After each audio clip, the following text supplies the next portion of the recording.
atrás disso, tá? E, queridos, a gente está na nossa nova série de pregações, a única mensagem. A gente está revisitando o Evangelho, porque nós sabemos e cremos que o Evangelho é a única mensagem verdadeira e suficiente para o homem.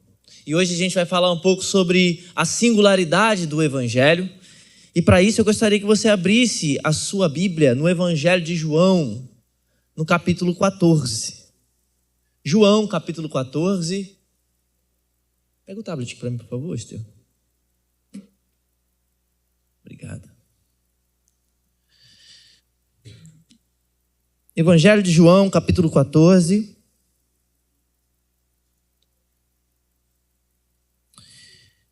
Se você estiver perto de alguém que não tem a Bíblia, por favor, seja um instrumento de Deus para a vida dele.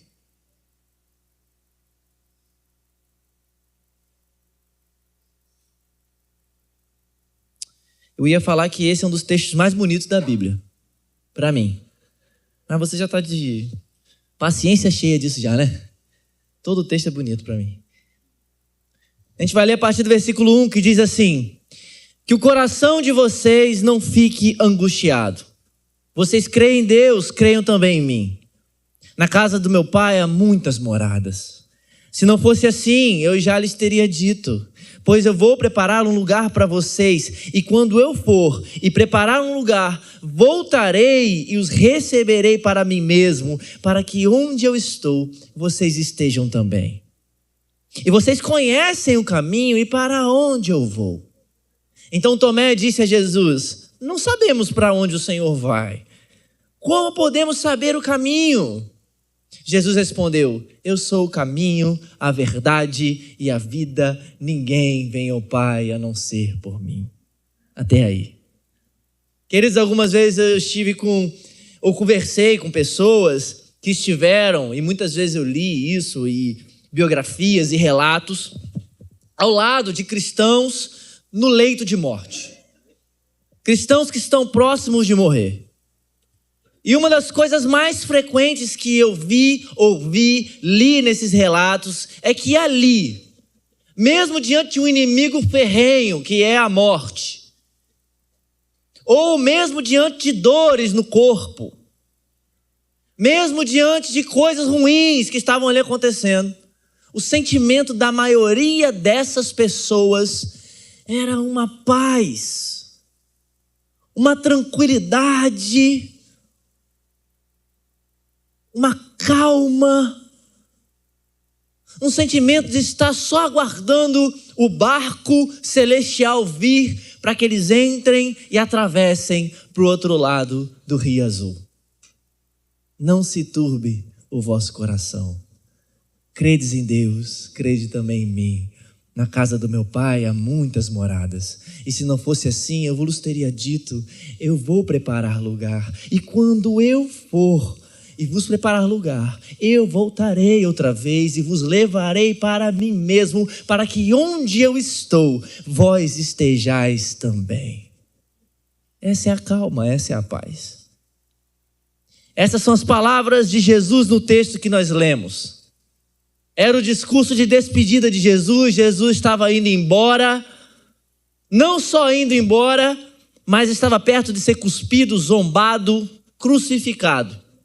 O clima não está legal entre os discípulos, eles estão ficando tristes, porque eles estavam aguardando um triunfo terreno, político, militar, que expulsaria Roma do poder, mas agora essa esperança está toda indo embora, porque Jesus está indo embora. Então Jesus, nesse ambiente de medo, de confusão, consola esses discípulos. Não deixe que o coração de vocês fique atemorizado. Não deixe que o coração de vocês fique perturbado. Eu estou indo preparar o nosso lar. E quando tudo estiver pronto lá, eu vou voltar, eu vou pegar vocês pelas mãos e a gente vai voltar junto para casa.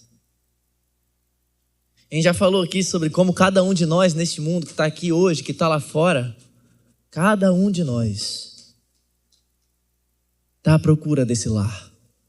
Está à procura dessa casa.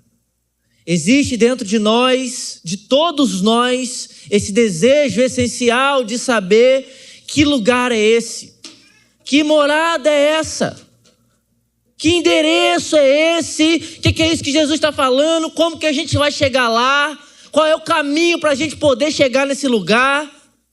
E isso acontece, queridos, porque por mais que a gente viva nesta vida, neste mundo, nesta terra, e por mais que a vida aqui seja maravilhosa, cheia de desafios, cheia de alegrias, cheia de prazeres, cheia de desejos que se realizam, de esperanças que se concretizam, no fundo, a gente percebe que ainda é pouco. Se você perguntar para uma pessoa de 100 anos como que foi a vida dela, com certeza uma das respostas que ela vai te dar é: passou muito rápido. Se você perguntasse isso para a rainha Elizabeth, que viveu 1432 anos, ela ia falar isso. Passou muito rápido. Porque a vida passa rápido. Eu fiz aniversário tem mais ou menos algumas semanas aí, e um dos pensamentos que me vem é: nosso pai já passou rápido, com mais de 30 anos. Quer dizer, 25, né? Porque a vida passa rápido.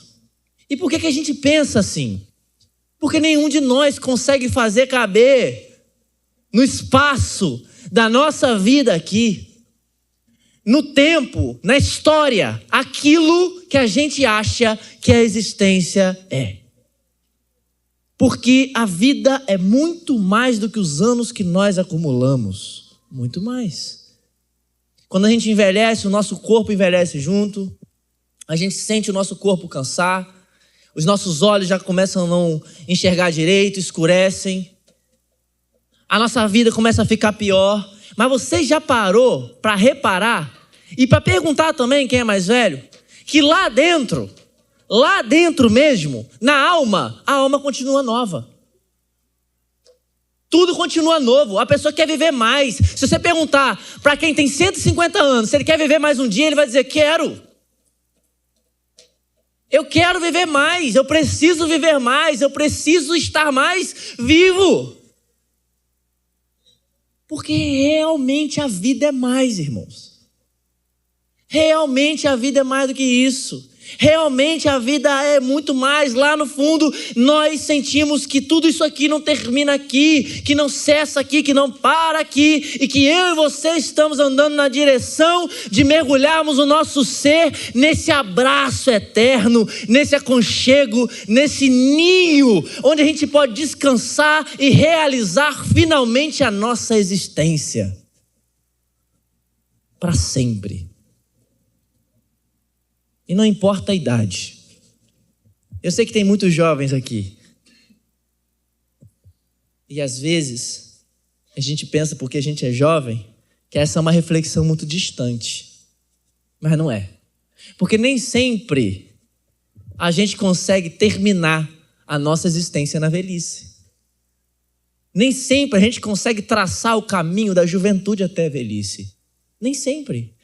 Essa reflexão é sempre próxima, meus irmãos, porque o fim desta vida pode ser agora. Agora. Pode acontecer agora, tudo parar aqui e a gente ter que te levar no colo, carregado, chamando 90. Eu posso desmaiar aqui agora, ou então quando acabar aqui, daqui a pouco, amanhã. É só menos uma respiração. Ninguém sabe. A verdade é que eu tenho certeza absoluta de uma coisa. Todos nós aqui, e que já existiram, e que vão existir, vamos cruzar essa linha. Nós vamos ter que atravessar essa linha. E Jesus também tinha certeza disso, muita certeza disso. Então aqui nesse texto, ele estava querendo garantir ao coração dos seus discípulos que quando essa hora chegasse de atravessar desta vida para a próxima, ou quando os tormentos da vida aparecessem, eles poderiam ter paz.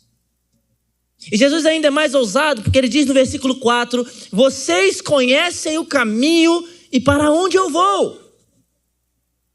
Ele fala isso para os discípulos. E é exatamente aqui que entra a pergunta de Tomé no versículo 5.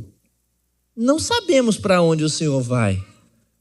Como podemos saber o caminho? Tomé expressa uma dúvida que provavelmente era de todo mundo que estava ali sentado.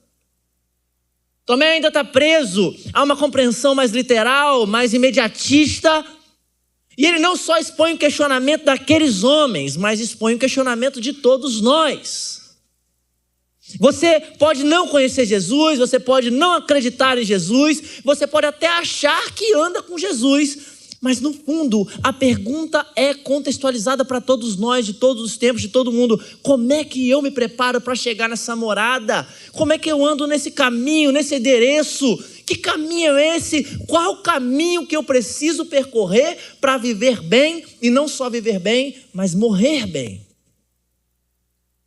Jesus então responde com todas as letras, enfaticamente, isso que você provavelmente já ouviu em algum lugar. Eu sou o caminho, a verdade e a vida. Ninguém vem ao Pai a não ser por mim. Essa é a resposta de Jesus.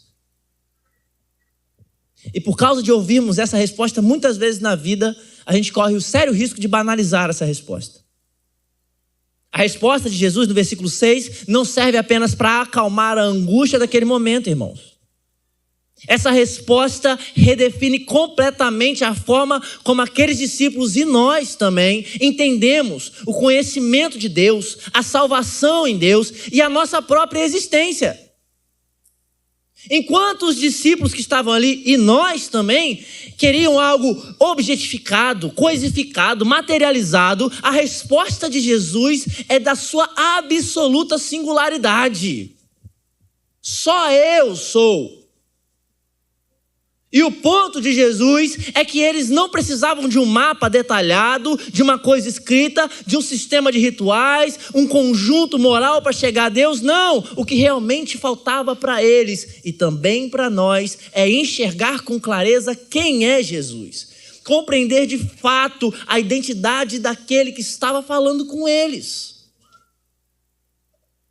Essa declaração de Jesus... Eu sou o caminho, a verdade e a vida, ninguém vem ao Pai a não ser por mim. Esses três termos, caminho, verdade e vida, eles não devem ser entendidos separadamente. Eles não se tratam de três atributos isolados que Jesus diz. Eles se tratam de uma identidade unitária de quem Jesus é. De quem Cristo é, o Verbo encarnado de Deus. Jesus não está dizendo assim, eu aponto o caminho, eu tenho a verdade e eu dou a vida. Foi isso que você leu, irmão? Sim ou não, irmãos? Sim ou não, irmãos? Ah, tá. Bom, só para ver se vocês estão bem aí. Estão seguindo aí. Os bereanos, né? Fica vendo se eu estou falando uma besteira aqui, né? Jesus não diz, eu aponto o caminho, eu tenho a verdade, eu dou a vida. Ele não diz isso. Jesus diz, eu sou essas coisas. Eu sou isso. Apesar dessas coisas serem aspectos do verdadeiro Jesus, ele não tem essas coisas apenas, ele é essas coisas. Jesus é o caminho para Deus, porque ele é a verdade de Deus e a vida de Deus. Ele encarna a verdade e a vida de Deus, revela a verdade e a vida de Deus, e é a própria essência da vida e a verdade de Deus. E ele diz, depois dessa sentença, ninguém vem ao Pai a não ser por mim. Ninguém vem. Então, se é isso, esse caminho da verdade e da vida não é algo que você vai botar no Waze aí agora, no Maps aí agora, no GPS que você tem aí para achar.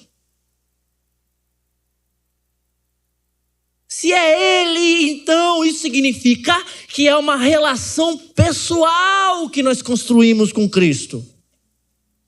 Jesus está querendo dizer que na direção dessas moradas que Ele está fazendo, desse lar, dessa casa, dessa vida, essa conexão com Ele precisa ser pessoal. Precisa ser de relacionamento. Começa quando eu creio em Cristo e termina quando eu chego no Pai. É assim. E como eu já disse, essa frase está escrita em vários caminhões. Provavelmente está no caminhão do meu pai. Está lá escrito, Jesus é o caminho, a verdade e a vida. Mas será que isso é entendido de forma correta, meus irmãos? Porque nossas tendências são de separar essas dimensões. As nossas tendências são de analisar essas dimensões na nossa vida de forma fracionada ao bel prazer, diante daquilo que nós gostamos mais, diante daquilo que a gente acha melhor. E no fim, nós separamos essas coisas achando que uma delas é o evangelho. Nós chamamos de evangelho e de cristianismo coisas que são referentes a essas dimensões, mas Jesus diz que não é isso o evangelho. Eu conheço algumas gentes aí que são do caminho. E quem são os do caminho? As pessoas da conduta, as pessoas da moralidade, dos valores cristãos. E elas são tão certas, tão boas, tão cuidadosas, tão zelosas. Elas estão sempre preocupadas com a sua religiosidade, com fazer o bem. Também às vezes estão preocupadas com quem não faz o bem. Elas estão sempre preocupadas com isso, com a tradição cristã, em manter os valores, os princípios a todo custo, cheia de preceitos, de exigências, de moralismos, de legalismos, de códigos, de regulamentações. Eles acreditam piamente que a forma de viver é encontrando aquilo, um check-out, uma lista que você vai dizer o que você está melhorando e o que você não está melhorando na sua vida. Essas pessoas conhecem todas as regras, o que pode, o que não pode, o que se encaixa, o que não se encaixa, o que dá certo, o que não dá certo, essas pessoas conhecem. Essas pessoas acreditam que fazer parte do caminho, elas estão ali, andando naquele caminho, pelo tanto de coisas religiosas que elas fazem ou têm nas suas vidas. Essas pessoas têm as suas Bíblias abertas no Salmo 91, em algum lugar da casa. Elas têm quadros cristãos pela casa, do céu, com os animais pulando pelas campinas. Elas oram ao Pai Nosso antes de comer. Elas são contra a agenda progressista, porque isso, elas fazem boicote às instituições anticristãs. Vamos fazer boicote, elas fazem isso. Elas ouvem música gospel. Elas estão nos domingos na igreja fazendo coisas religiosas. Mas elas só são do caminho. Elas querem impor os valores cristãos, mas sem Cristo. E existe algo nelas que afasta uma postura de superioridade, incômoda, desagradável, dura. Elas acreditam estar sempre certas. O jeito que julgam a vida, o jeito que julgam os outros, na maioria das vezes é cruel. Eu não sou assim. Ah, mas fulano ali está passando por esse problema, mas eu vou deixar claro para você uma coisa. Eu não sou assim. Elas estão sempre assim. Elas olham a vida dessa forma.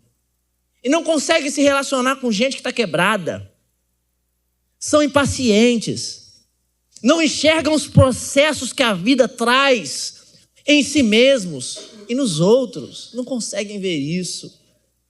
E aí, com o tempo, elas começam a perder a sensibilidade, se tornam rígidas, parecendo estátuas de gesso, vivendo escondidas nas rotinas espiritualistas, religiosas, nas rotinas do domingo, da igreja, da religião, só a forma, só a exterioridade. Lá dentro mesmo dessas pessoas, não há nenhum relacionamento de fato com Jesus, o caminho. A vida deles é correta, mas é vazia. Quando Jesus faz essa declaração, Jesus sabia que haviam muitos assim naquele tempo. Naquela época se acreditava que o único caminho legítimo para ir até Deus era obedecendo rigorosamente a lei, participando dos sacrifícios, dos rituais do templo. Era assim que a gente ia até Deus.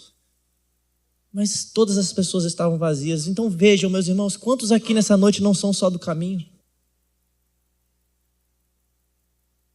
Por outro lado, eu conheço muita gente que é da verdade. Só da verdade. Eles estão sempre analisando tudo, conferindo cada detalhe, Talvez tenha até alguns aqui hoje à noite para ver se eu estou errando alguma coisa, para ver se é uma heresia, né? Vai que eles escorregam alguma coisa. Eles estão sempre prontos para questionar o que as pessoas estão falando. Vamos questionar tudo, porque a gente precisa. São as pessoas da precisão, do pensamento, da intelectualidade, da razão, da crítica, do conteúdo, da reflexão bem estruturada, da filosofia, da doutrina. São essas pessoas. Eles sempre têm uma resposta. Seja para a vida, seja para Deus, seja da Bíblia, seja da filosofia.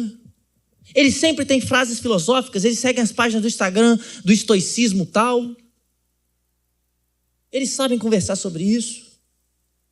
Ou então eles têm vários versículos prontos para jogar na sua cara. Eles falam de Deus com uma facilidade, falam da vida com uma facilidade, como se a vida fosse a coisa mais fácil de você decodificar e entender. Eles sempre estão assim.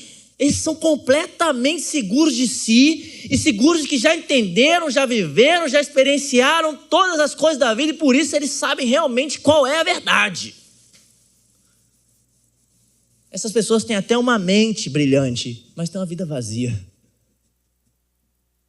A vida é infeliz, é cheia de crises, crises de fé, crises de compreensão, crises do vazio da alma, porque a razão humana não pode por si mesma explicar a existência. Não pode por si mesma explicar o amor e o ódio. Não pode. A casa é infeliz, a esposa ou o esposo ou os filhos, não sei, qualquer coisa, não encontram alegria, porque o outro não consegue amar com lágrimas, com emoções, só com verdade. Não consegue chorar mais junto e aí daqui a pouco a filha está procurando o peito que deveria ser do pai em outro homem. Porque no final das contas nós somos da verdade, nós não temos lágrimas, nós não temos gestos, nós não temos presença, nós não temos carinho. Mas nós sabemos a verdade. Nos tempos de Jesus, para muitos, quando Jesus faz essa declaração, para muitos, a verdade era só um conjunto de proposições. A verdade era lógica. Que Aristóteles, Platão e Sócrates estavam discutindo 300 anos antes. Isso é a verdade. O olhar da vida acessado pela razão, pelo intelecto, pela filosofia, pelo pensamento. Mas gente assim consegue até explicar a vida, mas não sabe viver a vida em amor. Gente assim sabe até explicar a Deus, mas não sabe o que é se relacionar com Deus de verdade. Gente, quantas pessoas não são assim? Quantas pessoas talvez não estejam aqui? Quantas pessoas no mundo não são só da verdade? Mas aí a gente tem muitos outros também, aqueles que são da vida. Eles são da vida, e esses da vida são cheios de emoção, eles são cheios de desafios, eles são dos prazeres, das alegrias, das viagens, das festas, dos arrepios, das sensações, da paixão, eles são disso. Deus me livre a rotina, Deus me livre o tédio, Deus me livre me dá uma coisa que todo dia eu tenho que viver a mesma coisa, porque eu sou da novidade. Eu sou das coisas novas, gente da espiritualidade, das energias, das vibes, dos alinhamentos com os planetas, da vida, da natureza, da beleza, da arte, da dança. Eles estão sempre repetindo palavras como propósito, chamado, vocação, identidade, destino. Eles são da vida. Carpe diem é o que está na bio da Instagram de todos eles. Eles querem ser amados, querem ser aceitos, eles querem ser desejados, eles querem sentir a transcendência que a vida é. Mas a maioria deles vive de pico, de intensidade sem constância. Não sabe por que dançam, não sabe por que aplaudem, não sabe por que vivem, não sabe por que comem, não sabe por que vivem. O que eles defendem hoje, amanhã já não é a mesma coisa que eles estão defendendo, já é outra coisa. Porque eles estão sempre confundindo emoção com direção. Eles estão sempre confundindo o engajamento com alguma coisa, com vocação. Estão sempre confundindo isso, porque eles são das emoções. Eles estão sempre sendo guiados pelo que sentem, ou pelo que os outros sentem sobre eles. Eles estão sempre tomando decisões com base nas coisas sensoriais, nas impressões, nas sensações. Eles estão sempre em busca do próximo evento, do próximo choro, do próximo retiro, do próximo show da Shakira. Se Deus quiser, a Lady Gaga vem ano que vem, eu vou sentir tudo que eu senti esse ano. Eles estão sempre prontos para isso. Eles não suportam uma vida medíocre. Que, convenhamos aqui, vou falar uma coisa para vocês. 99% das nossas vidas é medíocre. Mas os da vida não suportam uma vida medíocre. Então eles querem colocar coisas na vida deles. Eles querem colocar experiências na vida deles. Eles querem, eu vou fazer uma tatuagem na testa. Eu vou fazer tal penteado. Para adicionar uma experiência. Porque gente assim está viciada em experiência, mas não sabe viver de fato. Nos tempos de Jesus havia muita gente assim também. Quando ele faz essa declaração, eu sou a verdade e a vida. Havia muita gente assim, gente que adorava o milagre, mas ia embora, gente que só queria comer o pão. E depois ia embora também, gente que não gastava tempo com outra coisa, a não ser com novidade. Gente que estava lá procurando se satisfazer com a vida e da vida. Quantos não são só gente da vida, irmãos? E cada um desses 3 projetos tem coisas boas. Tem coisas importantes. Inclusive tem as suas verdades, mas cada um desses projetos é pobre e é vazio se visto fora de Cristo isoladamente. Cada um. E no final, todos esses perfis nos levam àquelas 2 formas mais antigas de se viver. Que vocês talvez já ouviram a gente pregando aqui, quem é daqui da igreja, já ouviu a gente pregando. Quantas vezes? Estou quase todo domingo. Aquelas 2 formas antigas de viver, de tentar evitar Jesus como seu Salvador, de tentar manter o controle da própria vida. A irreligião e a religião. O irreligioso rejeita Jesus para viver de acordo com seus próprios desejos, buscando ser o Senhor da própria vida. E o religioso usa Jesus para tentar comprar a aceitação de Deus através do desempenho religioso, para manter o controle da sua própria salvação. Ou nos termos que a gente está vendo hoje aqui. Cada um quer chegar a essa morada, a esse lugar, a esse endereço desta vida e da próxima, construindo o seu próprio caminho, a sua própria verdade e a sua própria vida. O problema é que todas essas soluções humanas não são suficientes para nos fazer atravessar esse caminho. A gente corre atrás da vida do nosso jeito, trabalha, conquista, cresce, aparece, prova a liberdade, prova o prazer, prova o amor. E aí parece que agora a gente vai chegar lá e de fato algumas coisas começam a acontecer, de fato algumas coisas vêm, mas lá no fundo, junto com isso, a verdade começa a surgir. Enquanto a gente ganha, a gente perde também. Enquanto a gente está construindo de um lado, a gente está deixando pedaços do outro lado. O que parecia aquela liberdade que a gente estava procurando começa a cobrar. A gente ganha prazer e a gente perde a paz. A gente ganha experiência e a gente perde a tranquilidade. A gente ganha intensidade e a gente perde o sentido da vida. Porque a gente colocou o sentido da vida num lugar que não tem como nos sustentar. E aí no fim a gente está cheio de culpa. Ou então, a gente quer fazer de tudo para ficar certo, organizando a nossa vida em torno da melhor imagem possível de nós mesmos, tentando resolver os nossos problemas apenas adicionando um pouquinho de religião e espiritualidade. O que está faltando na minha vida? Vou ver o meu chequinho aqui, falta espiritualidade, eu vou adicionar um pouquinho, eu vou para a igreja. Eu vou para a igreja. E aí a gente vai de um lado para o outro, de igreja em igreja, de sessão em sessão, de terreiro para terreiro, sempre tentando consultar um Deus, uma entidade, um espírito, uma força, um Cristo. E aí a gente gasta toda a nossa força de alma, toda a nossa força de espírito para obter a tranquilidade e a paz que essas coisas não podem nos dar, nunca podem nos dar. E aí, no fim, essas duas formas de viver, elas se encontram. Elas se batem. Um tentou viver sem limites e se perdeu. Outro tentou viver só de limites. E aí também se perdeu. Todos estão longe de Cristo. Porque todos pecaram e destituídos estão da glória de Deus. Falta sempre alguma coisa. Escapa sempre alguma coisa. Vai doer sempre em algum lugar, porque sempre nós iremos descobrir, irmãos. Sempre nós iremos constatar, sempre nós vamos chegar a essa conclusão que por melhor que sejamos, a existência exige de nós muito mais do que nós temos que dar, ou podemos dar, ou conseguimos dar e responder. A sua vida exige de você muito mais do que você consegue contribuir para ela. O coração pede muito mais do que todas as coisas deste mundo podem suprir. Muito mais. Nós precisamos do caminho, de uma verdade, de uma vida.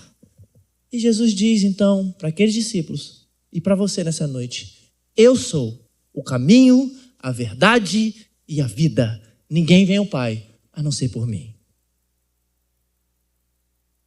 Então prestem atenção aqui. Isso que Jesus fala exclui qualquer outra via de acesso à reconciliação com Deus. Qualquer outra. Seja através do mérito pessoal, seja através de sistemas religiosos ou de intercessões alternativas de santo, de pastor, de rei, de líder, de dinheiro, de padre, de sexo, de aprovação, de qualquer outra coisa. Todas as formas de mediação entre Deus e o homem acabam, terminam, são destruídas, têm o seu fim em Cristo. Porque Ele é o caminho, a verdade e a vida. E ninguém pode ir ao Pai a não ser por Ele. Encontrar o Pai, ter existência, ter paz existencial, ter alegria. Paz não só nesta vida, mas além dessa vida para a morte, só pode ser garantido exclusivamente pela própria pessoa de Jesus, o Filho de Deus. Só por Ele. Jesus é o caminho onde a verdade e a vida se encontram. A verdade porque Jesus revela o Pai. Jesus não só ensina corretamente, Ele é a própria revelação das promessas de Deus, da fidelidade de Deus, do cumprimento de Deus. A vida, porque Ele tem vida em si mesmo, então Ele tem poder para compartilhar essa vida com seus discípulos. E não a vida biológica, meus irmãos. É uma vida que vem do futuro para agora, nas fragilidades de hoje. Mas eu gostaria de lembrar a vocês, já que a gente está falando do Evangelho, lembrar essa coisa muito importante, que o que faz o Evangelho ser uma mensagem única, singular, é que ela tem no seu clímax o fato de que essa vida que Jesus oferece, essa vida que Jesus tem em si e compartilha conosco, não veio de forma barata. Ela custou tudo. Ele deu a sua vida. Ela custou a luta solitária de Jesus naquela cruz contra o pecado e a morte. Jesus não entrou na história apenas como um herói que está abrindo um caminho no meio do mato com um facão na mão, irmãos.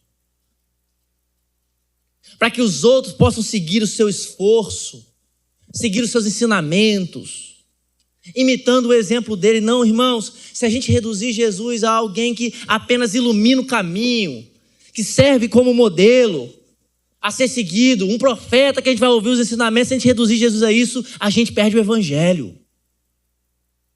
O Evangelho começa a não fazer sentido nenhum para nós, irmãos.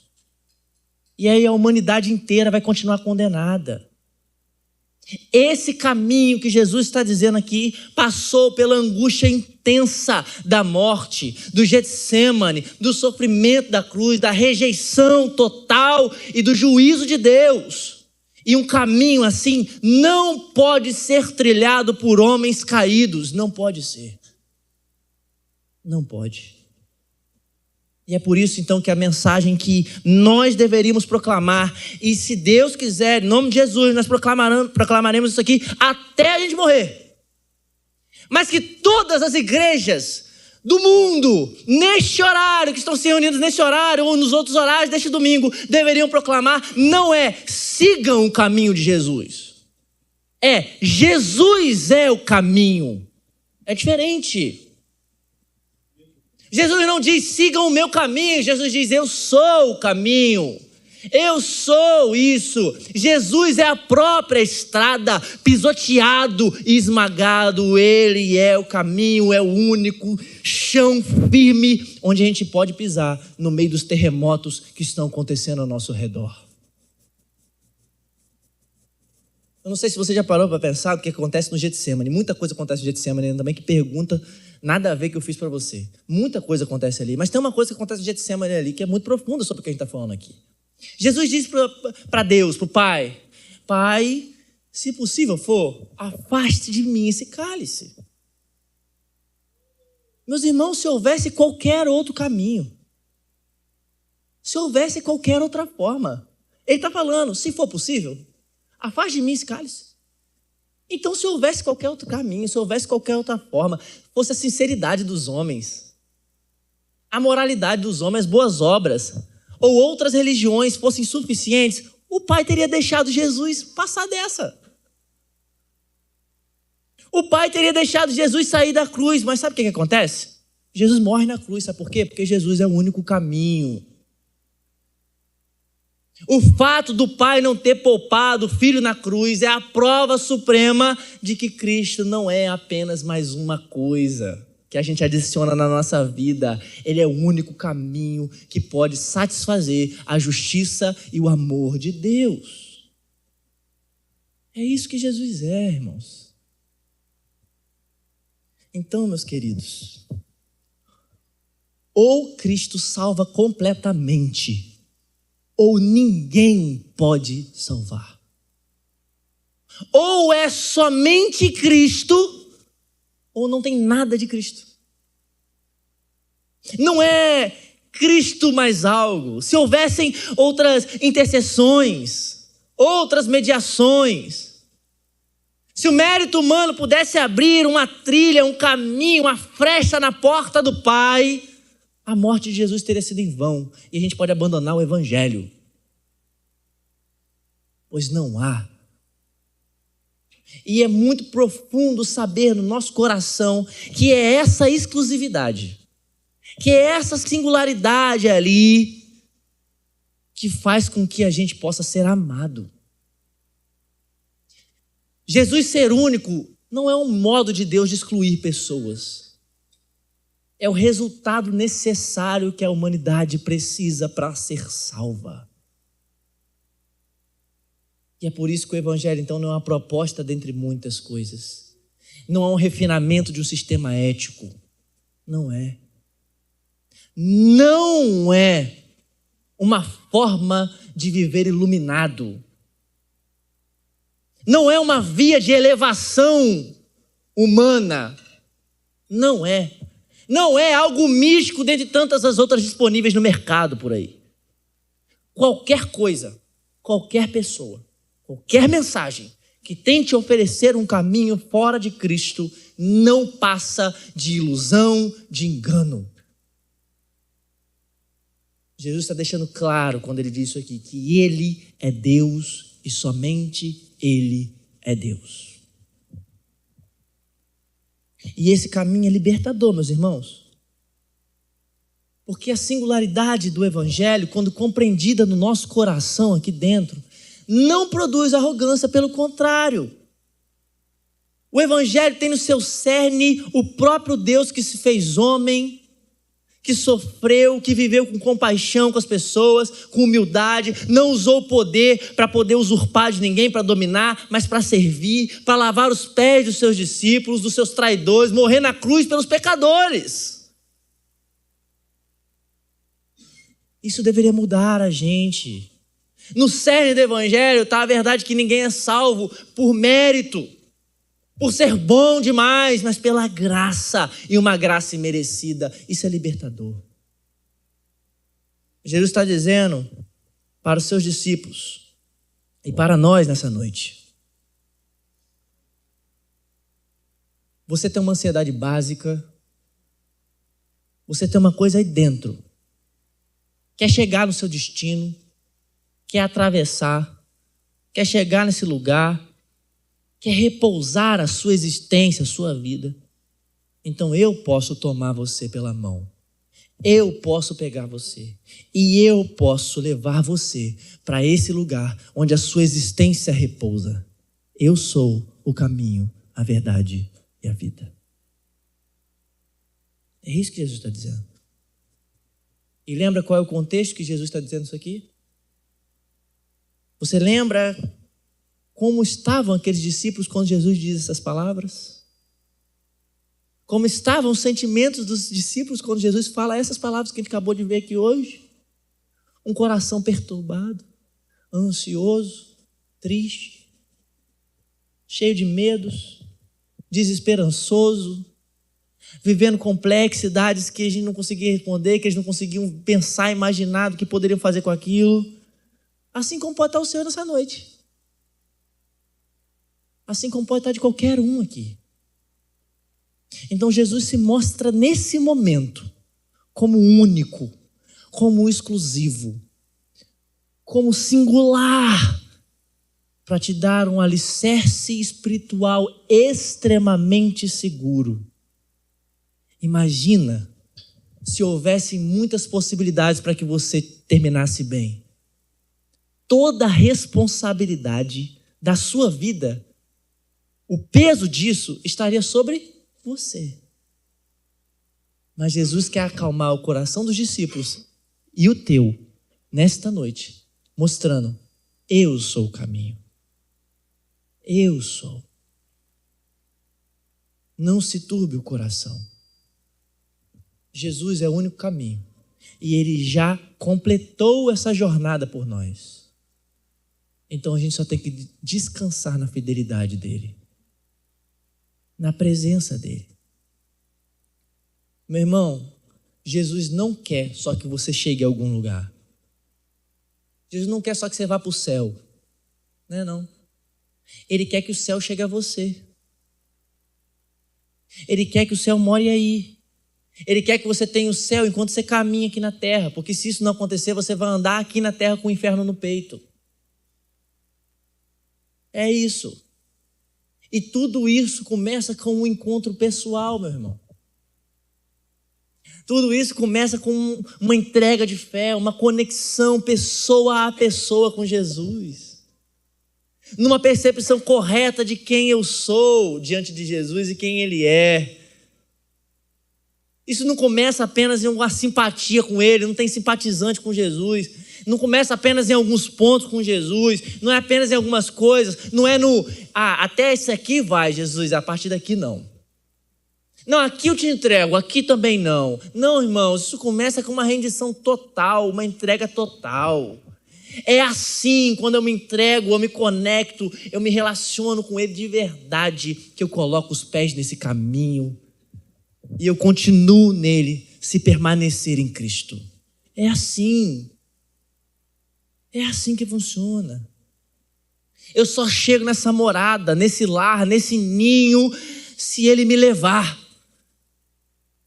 Porque se for o contrário disso, nenhum de nós, e não há nada que eu possa fazer para chegar nesse endereço de forma correta. É assim, meus irmãos. Então eu tenho um chamado para você nessa noite. Eu quero que você preste atenção nesse chamado.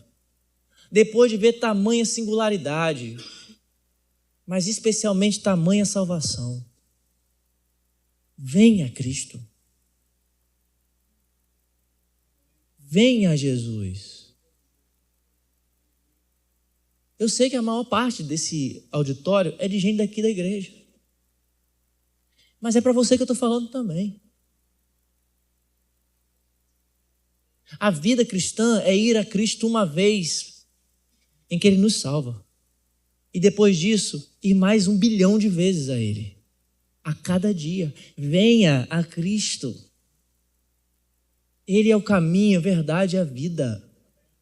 Não banalize essa informação. Venha a Cristo. Reconheça hoje que as dimensões da sua vida são maiores do que você. Que a sua vida é uma equação que você não consegue resolver. E nem dá para resolver se não for com Ele. Venha a Cristo e conheça a Cristo. Creia que em Jesus tem tudo que você precisa.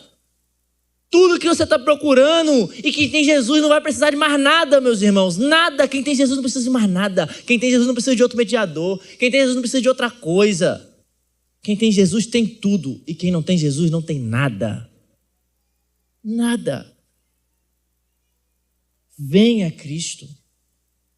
E então decida hoje que você não vai sair daqui por essa porta que está ali de vidro, carregando a sua existência de forma tão desorganizada, não sabendo como lidar com o caminho, com a verdade, com a vida, não sabendo lidar com a conduta, com o intelecto, com as emoções, não sabendo como organizar essas coisas. Não saia, decida isso hoje e venha a Cristo. Venha a Cristo. Eu quero que você tenha um tempo para pensar sobre isso. Jesus está convidando você para Ele, de forma integral.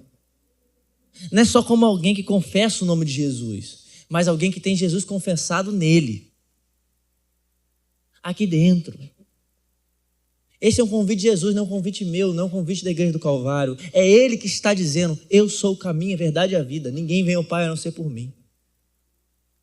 E é somente quando a gente está com Ele que a gente sabe que o nosso coração vai ter paz. Vai ter paz nessa vida.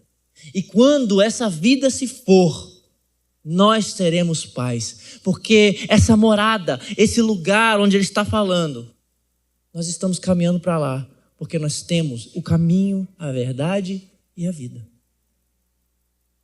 Então eu quero que você pense por um instante sobre isso. Curva a sua cabeça. E pense nas dimensões da sua vida, onde elas estão organizadas, em Jesus ou nas suas concepções de caminho, verdade e vida. Fale com Ele nesse momento, entregue isso a Ele. Você vai ter um tempo para isso.